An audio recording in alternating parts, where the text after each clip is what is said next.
Hey, thanks for watching this morning, folks. This is another episode of Stand on Guard. I'm your host, David Krayden.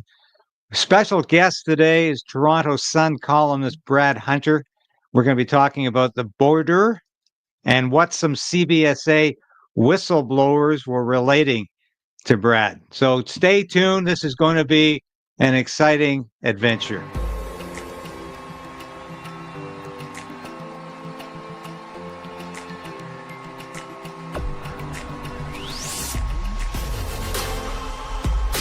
We need political change,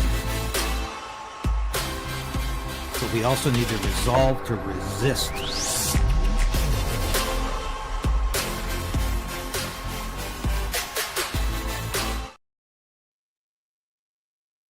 Yes, please like the station now if you can, because it helps us overcome the YouTube suppression, which stations like this are subject to every time we go on the air. Subscribe if you can, and we really appreciate it. It helps us get our numbers up.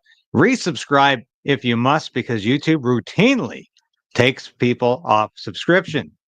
Happens to the best of us. But so I'm joined this morning, as I said. Welcome, Brad Hunter, to the show. Thank you so much for joining me. David, good to be here. And Brad, you recently, what really excited me the other day, I read an article you did on the CBSA, the Canadian Border Service Agency, which a lot of Canadians are tending to blame for some of the border problems. And you talked to some whistleblowers in a column last week, which I found fascinating. I'm just going to read a wee bit of that. And I want to promote your work as much as possible. And by the way, I love the hat. If you hadn't been wearing a fedora, I would have put mine on, because I'm a huge Frank Sinatra fan, and I actually perform once in a while, and I love my fedoras too. So you look like a hard-bitten journalist. we need more. That's what I am. So, you're right here. Criminals, grifters, aspiring terrorists, extremists, and other less than savory characters have washed onto Canadian shores in a tsunami of stupidity over the past decade. And then we can't get rid of them. Earlier this week, I lambasted the Canadian Border Services Agency for the situation that has become nothing short of a full-blown crisis. But CBSA frontline workers were quick to respond. Don't blame us, a number of them wrote me. And I'll leave it there for now. What were you hearing from some of these frontline workers, Brad? Well, David, what happens is they catch these people coming into the country. They flag them. They say, go directly to jail. We don't believe your story. And then higher up the food chain, it's okay, we'll let them in. They're okay, right? They get asylum, and the minute they get asylum, or are considered for asylum, that's 3 years. It's going to be at least 3 years to get rid of them. And these guys know all sorts of nefarious characters, and as well, they also, the guys I talked to said that the Immigration and Refugee Board plays a hand in it. Now, the question is are they hopelessly naive, hopelessly stupid, or is there something more sinister going on here? But you see it all through the system. There was the judge in Calgary that I wrote about. That guy had gone down on 3 sexual assault charges, groping women at a local watering hole, and she didn't want to give him 2 years because it might impact his immigration status. Now, and we're seeing this in the courtrooms as well. The idea that, I mean, look, I worked at the New York Post for 6 years, and as a Canadian citizen, hired off the street sort of thing. But I knew that a piss up in Peoria on a Saturday night could jeopardize my immigration status. I was in another country. I was not an American citizen.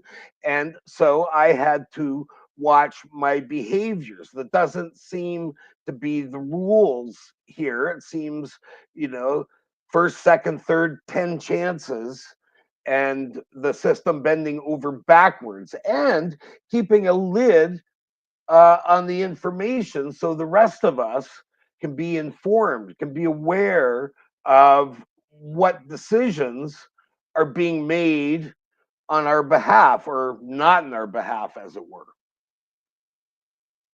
And one CBSA agent told you, I'm quoting from your column, said, blame the fact that all those criminals are in the country on garbage asylum claims. Once they say the magic word refugee, they're released.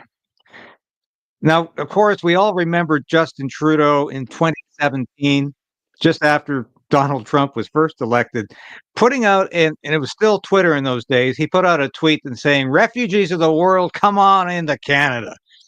And of course, that was a disaster. We had Bill Blair as I called him the open borders minister because he did absolutely nothing except stand there with his finger up his behind, watching refugees come into the country, one refugee after another. These are all largely bogus claims, especially when they're coming from the United States, where there are no refugees. That's not a country that sends out refugees.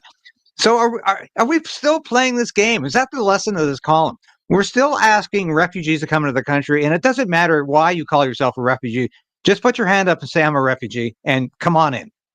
Yeah, essentially, it's like, the liberals are making noises that they're doing something. And in some ways, in fairness, they are. But there's still ideologically driven in, the prime minister is in wanting that sort of uh, teen vogue kind of love of, isn't he handsome, isn't he progressive, sort of thing.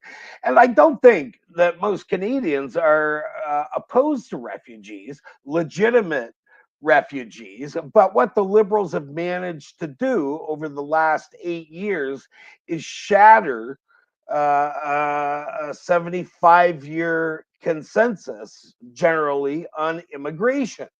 No one has a problem with immigrants at all, but what they've done is criminal. And now they've compromised so many aspects of government in this pursuit of woke nirvana that it's tough for the people on the front lines. I mean, essentially, the frontline CBSA workers, it makes them sick. Like, I came back in May on a flight from Turkey, one of the world's great drug crossroads of the planet, heroin coming out of Afghanistan and whatnot, and making its way to the West and whatnot. And like, I just put my passport against the thing, and I was back in Canada. None of this, what was the purpose of your trip, sir? And that, but the airport was packed as well. I mean, they took a flyer on me and thought, well, maybe he doesn't look like he's a 61-year-old man, doesn't look like he's up to anything nefarious, and gave me, didn't flag me. But still, it's, of great concern. Yeah, and of course, another one of the people you spoke to said, but just say refugee and it's a get out of jail free card. We detain these individuals and the Liberal IRB, Immigration and Refugee Board members release them all within 48 hours. They then have their first detention review. Of course, they're also getting legal aid, aren't they? This is still in place. So these people are being actively helped by the Canadian government to essentially beat the system in many cases, aren't they? Well, and you've got to remember that this has become a multi-billion-dollar industry. It's, I often refer to the great John Steinbeck in Grapes of Wrath. In the middle of the book, he takes off for 4 pages and says, "Here's what I think." But one of the things that always stuck me about that was knowing the difference between. He said, you have to know the difference between results and causes. What we're seeing, the mayhem in the streets. I mean, these are results, and it's the CBSA agents being handcuffed from doing their jobs. Their job is to protect us, not to be the world's social workers.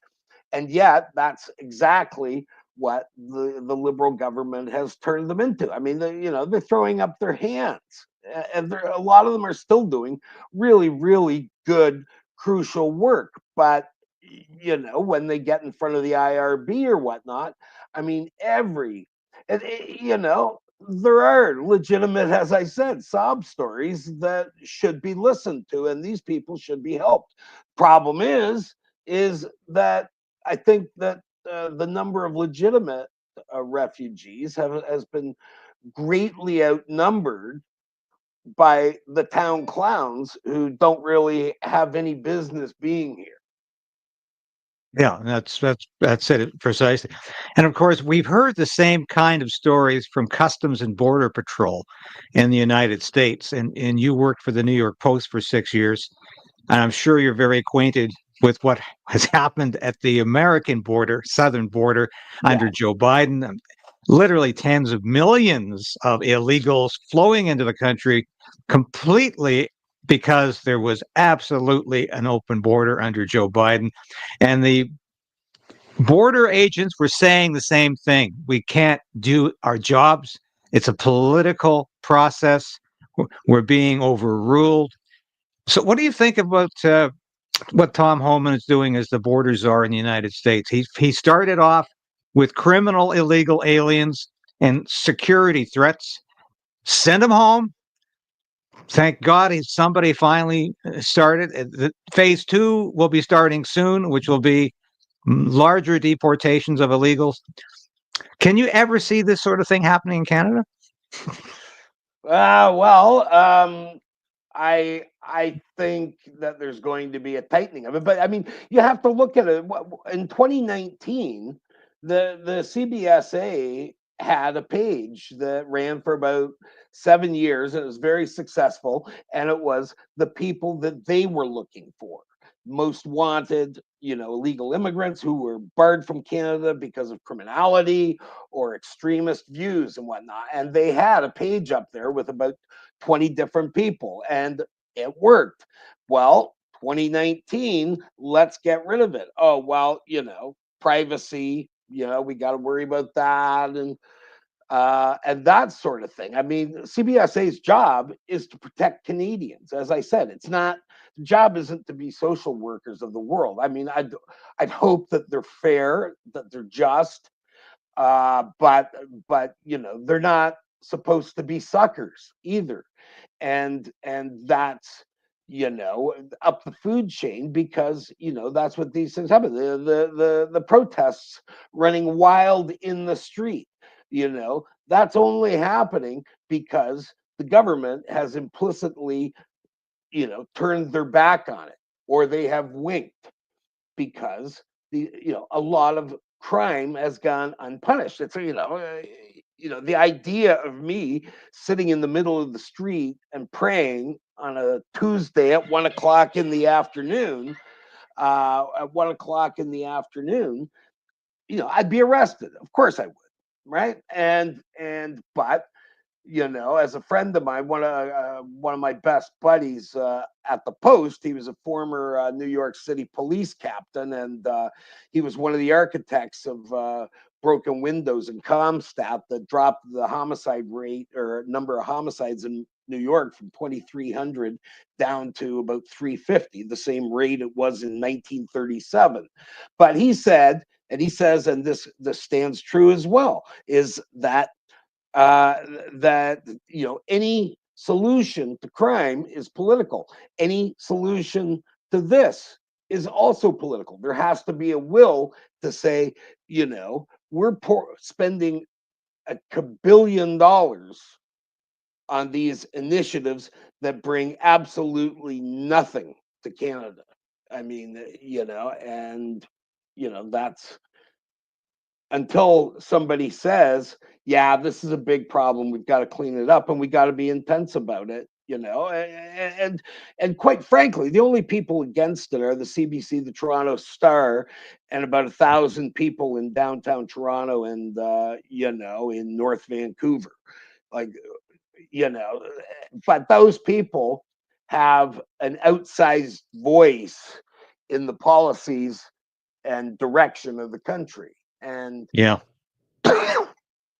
so, Well, one more fantastic quote from one of your sources, where he says, the officer said frontline workers are being forced to consider every single alternative to detention. If Osama bin Laden was detained and has family in Canada, he would be released on a bond to his family. I think that is one of the most telling remarks in your story, because national security threats don't matter.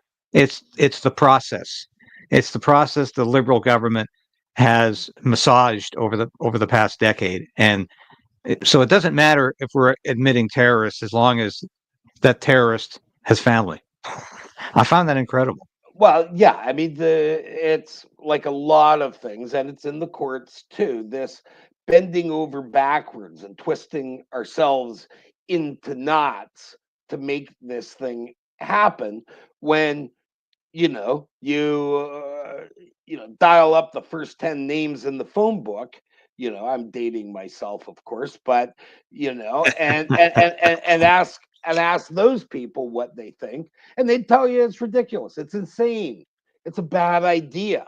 And yet, but the government from top to bottom, from the political operatives to the bureaucracies, are so infested with this uh, lack of a better word, and it's kind of beaten to death, but woke virus, that it's going to take years to untangle. Like, as one of the CBSA officers said, it's going to take years to get out of this.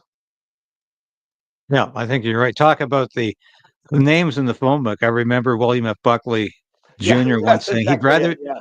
he'd rather be governed by the first 100 names in the New York City phone book than the first 100 names of the Harvard faculty. And I think that's exactly where we've come to today.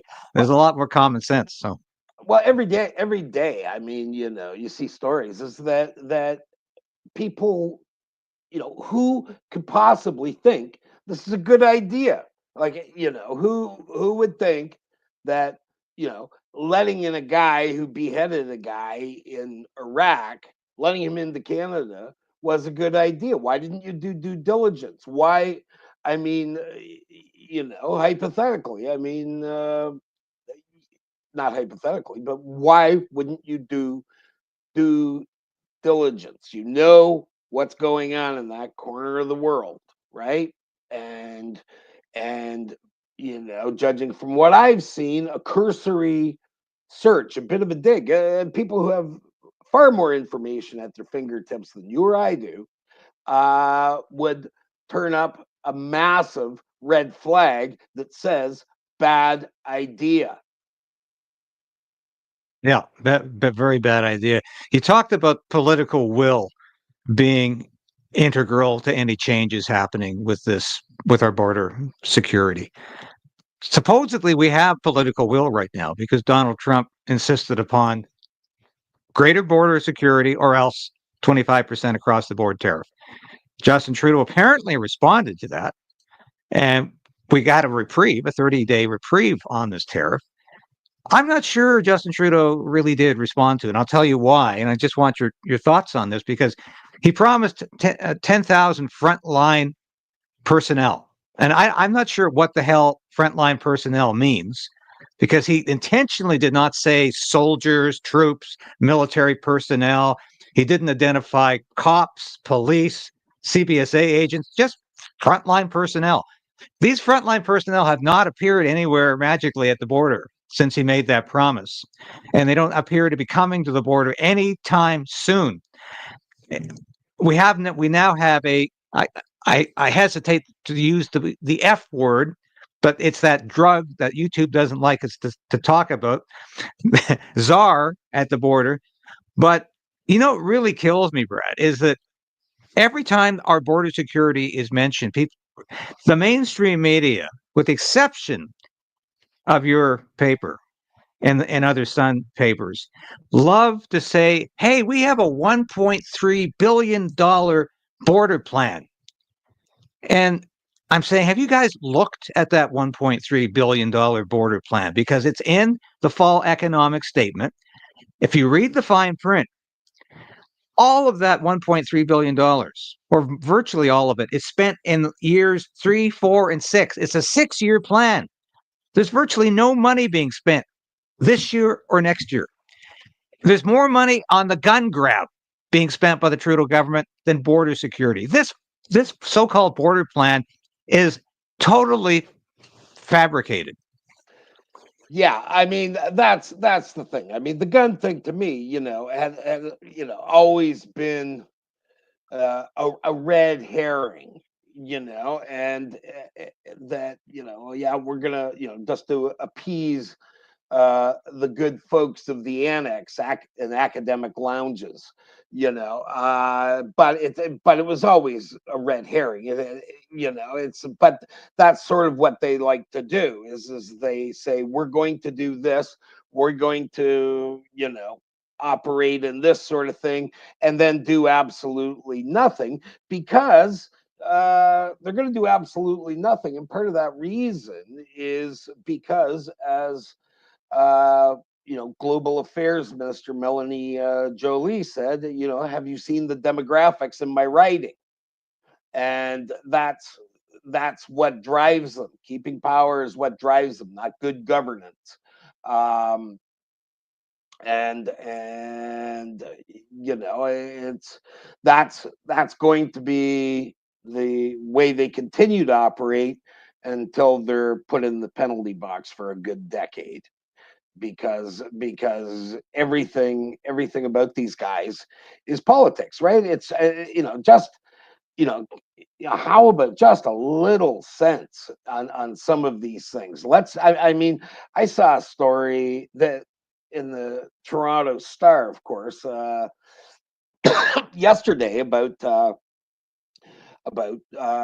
Gazan families of Gazan refugees who haven't been allowed into the country yet. They're suing Canada because they haven't brought them into Canada quick enough. Now, bringing these people in when nobody in the Middle East is going to take them, and suckers we are standing there, bring them in. But this is more virtue signaling and a calculated vote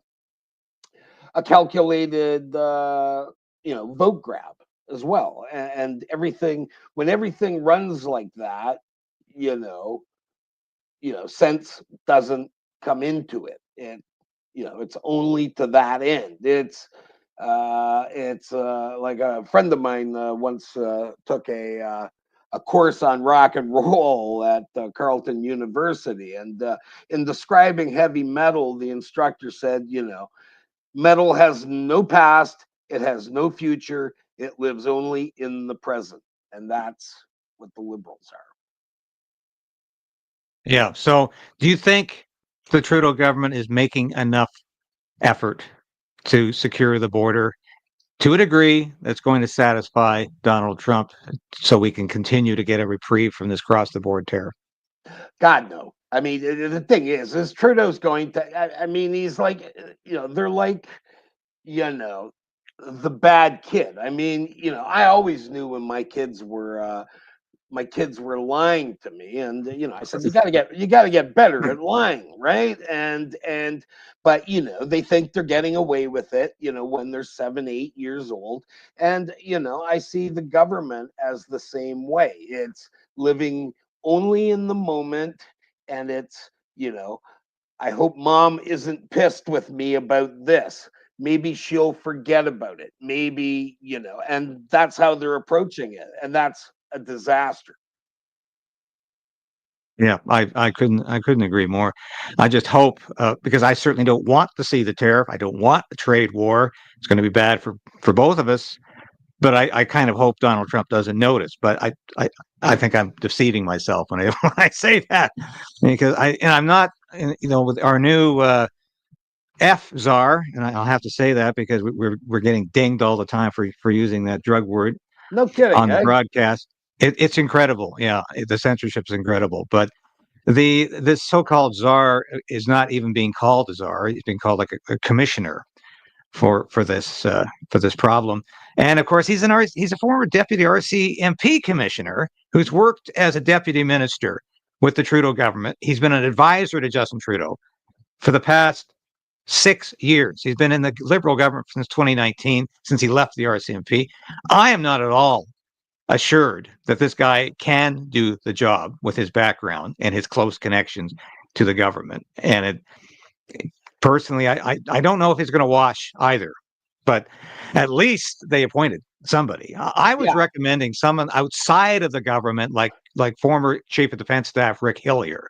Right. I thought he would have been an excellent choice. But Well, yeah, any thoughts? but the thing is it's like a lot of these, a lot of the initiatives from this government is the result is predetermined. And, I can't help but think that, they don't want this problem solved, because if this problem gets solved, then you start peeling back some layers and revealing some very ugly truths. So you don't, I mean, years ago, it's a stupid sort of anecdote, but I was working at a twice weekly paper in Thunder Bay. I was the editor there. It's a lifetime ago, but so I had to fill. Didn't have wires or anything like that. It was just a community paper. I had to fill like 3 inches on a Friday afternoon of something, and I grabbed an annual report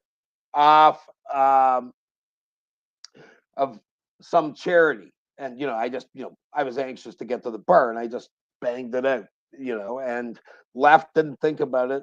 Another thought. I didn't even absorb what I was typing in. But Monday, this charity is freaked out, and they're freaked out because I included that 65% of the money they took in went to administration. And so, Hmm. Quo Bono has become, part of a cornerstone of my life philosophy, and that's who benefits. So, I mean, everything, I mean, everything the liberals are doing are for this minute, not for 10 minutes down the road or anything. I mean, even the absurd announcement on the high speed rail. I mean, that's for this minute, even though ostensibly it's supposed to be for the future, but it's for this minute. It's to get them elected and to keep that apparatus that has sent the country down the tubes in place. Not a lot of people traveling from Toronto to Quebec City. I couldn't believe this. But once again, there's no end to Justin Trudeau's largesse to certain parts of the country and to his incredible ability to waste taxpayer dollars. Why Quebec City? Toronto to Quebec City. Are all of you folks in Toronto traveling to Quebec City? No, no. And I mean, some of it is go back to Montreal. That's a heavy traveled route, but and there's another, but you could also make the argument that there's a million people west of Toronto and southwestern Ontario and London and Windsor and stuff like that. Well, I mean, shouldn't that service extend there? I mean, you can go on and on. I don't even know where this came from, but I mean, back to the crime thing and whatnot, that, cops are, rearresting Hmm. people like 6, 7, 8 times. They've already been busted. And of course, because there's no um, uh, consequences for breaching their bail, they're released again and they go commit more crimes. Cops bust them again, and on and on and on it goes, right? And I mean, there's a reckoning coming, right? Does it take, the prime minister's kid getting shot dead in the middle of the street on a Tuesday afternoon by a stray bullet? I don't know. I mean, nothing else seems to move the needle. I mean, child murders, terror plots, nothing seems to move them. So, I don't know. I mean, and they then they'll go to the old chestnut of privacy concerns and the Supreme Court will weigh in, but cruel and inhumane sort of thing. Well, getting down to my second to last question, and I really appreciate you being here again, Brad. This is a little bit out of your crime beat, but I just wanted your opinion as a damn good journalist and someone who understands what people are saying. Right. Warren Kinsella, one of your columnists at the Toronto Sun, and I actually know Warren from university days, but he was one of the only liberals who mused about the fact that the Liberal government could hang on until October 2026. Everybody else was saying, no, it can't happen. There's legislation. But of course, the Constitution is still there saying that it's possible to stay in power for 5 years.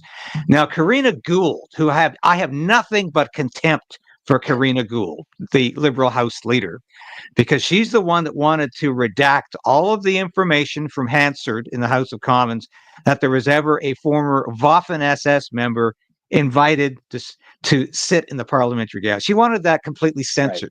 Right. That it never happened. How Orwellian is that?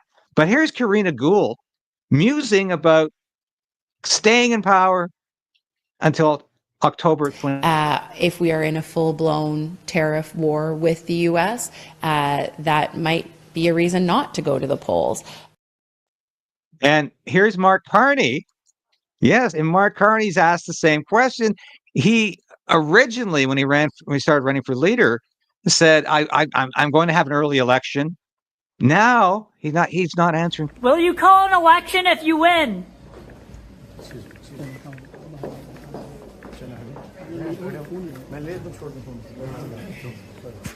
Will you call an election if you win the leadership?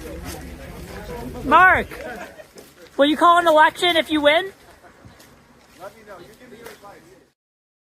Nope, not gonna tackle that one. But I guess a twofold question at the end here.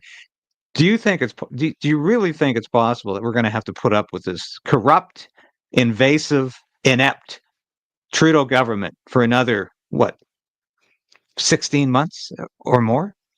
Well, I believe it's a really a real possibility. It's something I've thought about, is that the puppet masters,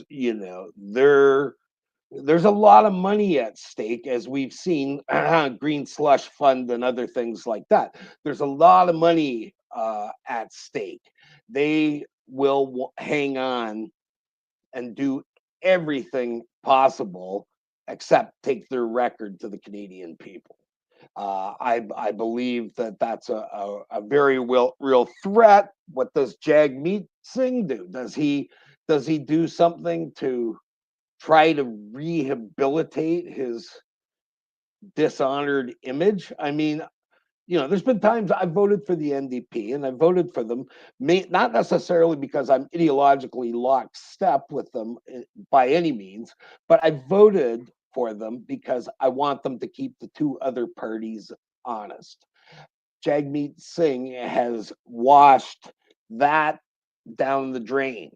Now he's just a toady for the government.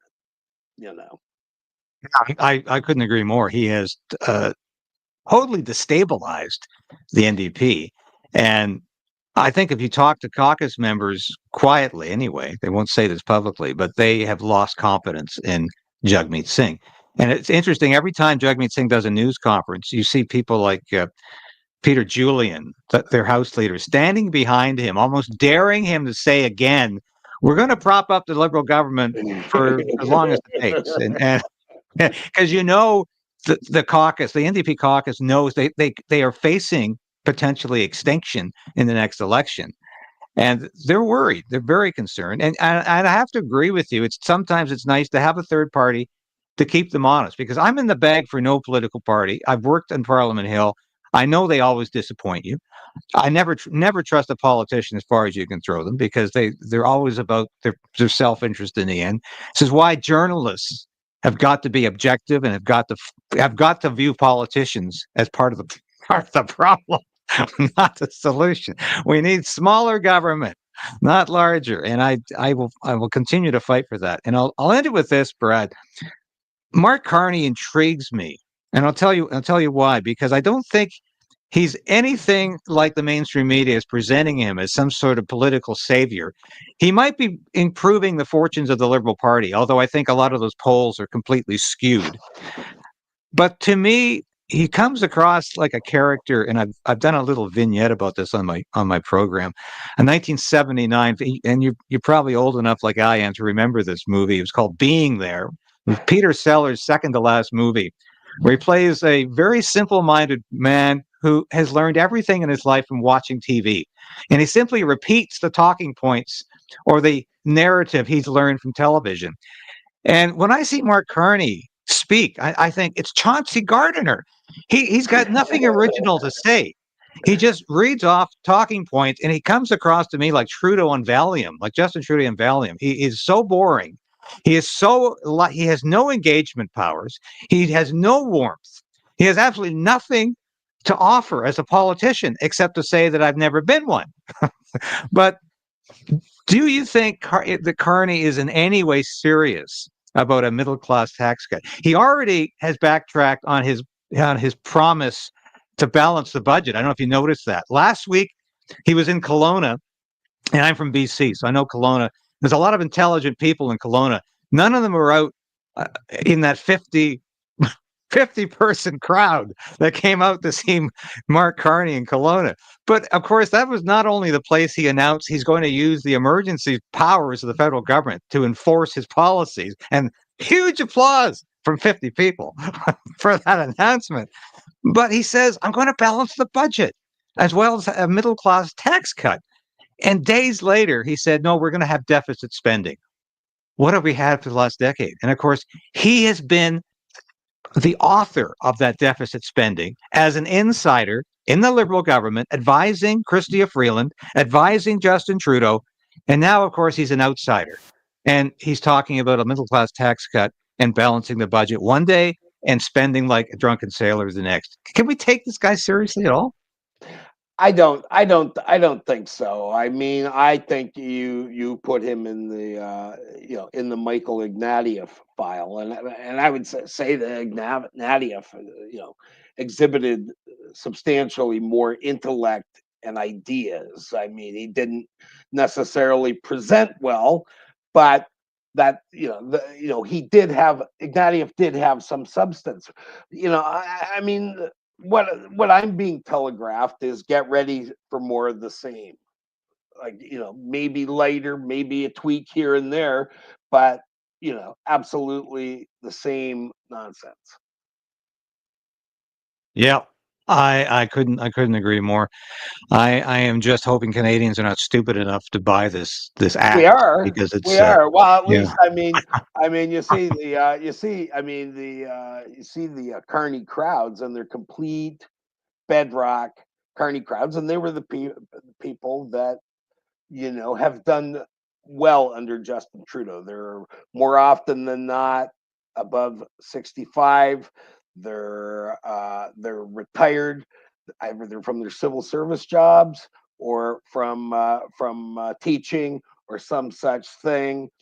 They've got the cottage and the golden retriever, and it's and they think that they believe Trudeau. They love Trudeau, like almost like Tiger Beat fangirls, and they their world, which has always gone well for them largely, you know, uh, with the structure in place in Canada, they don't want that to stop. And so, I mean, generationally they may be strung up at some point, if things continue the same way, because for young people aren't getting the deal, right? And that's why they've all moved to conservatives, right?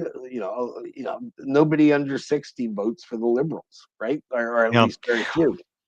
Well, there's not a lot of 25-year-olds who think they'll never be able to own a house at his rallies because we've had a decade of it. And I'll tell you this, famously Ronald Reagan in 1980, when he was debating Jimmy Carter, asked, "Are you better off today than you were 4 years ago?" And that might have won the election for him. I can tell you, I'm not better off, and none of my friends and family are better off than I was 10 years ago, after 10 years of Justin Trudeau, and it's been catastrophic. Absolutely catastrophic, and I'm not going to forget. And I hope enough Canadians don't. But Brad, thank you so much for joining me today. Thanks for having me, David. It's been a fabulous discussion, and we'd love to have you back. And once again, anytime. This is Brad Hunter, Toronto's Sun crime columnist. Read his work, especially the column I outlined today. But he does some fantastic work, and the Sun does. I worked briefly for there was a Sun news television station for a while in Toronto. Yeah. I worked there for about 6 months, and I wrote for the Ottawa Sun for quite a few years. So I have a soft spot for the Sun chain. I think you guys are out there fighting, much like the New York Post is in New York City. The same kind of work, gritty journalism for the average Canadian. And I don't know what we do without the Sun, because so much else that's being produced in Canada today is just absolute nonsense at times. But thanks again for joining us. You take care of yourself. Thank you. Okay, thank you, and we will be talking again. Thanks. Gotcha. Thank you so much. Bye. That was Brad Hunter, Toronto Sun crime columnist. Thank you so much for joining me today at Stand on Guard. Big news. This afternoon, I will be interviewing Alberta Premier Danielle Smith. That interview will air tomorrow during my show. I am so happy. As I keep telling you, I've known Danielle since the Calgary Herald day. So we finally got this interview lined up this afternoon. I will be on Redacted live at 4:45 this afternoon to talk about what we talked about with Brad Hunter at the end of the show here, about the Liberals clinging to power until October 2026. So don't miss Redacted this afternoon at 4:45. The show starts at 4 with Clayton and Natalie Morris. Beautiful people. Love them. Friends, great journalists. Keep watching this show. Keep supporting us, and subscribe. We're almost at 40,000. Please get your friends and family involved. Tell them about this show, that we deliver all the news, or at least all the news I can possibly deliver that you need to know, and that we resolve to resist tyranny and big government on this station, and especially the big government of the Trudeau government. Thank you for watching. I'll see you tomorrow.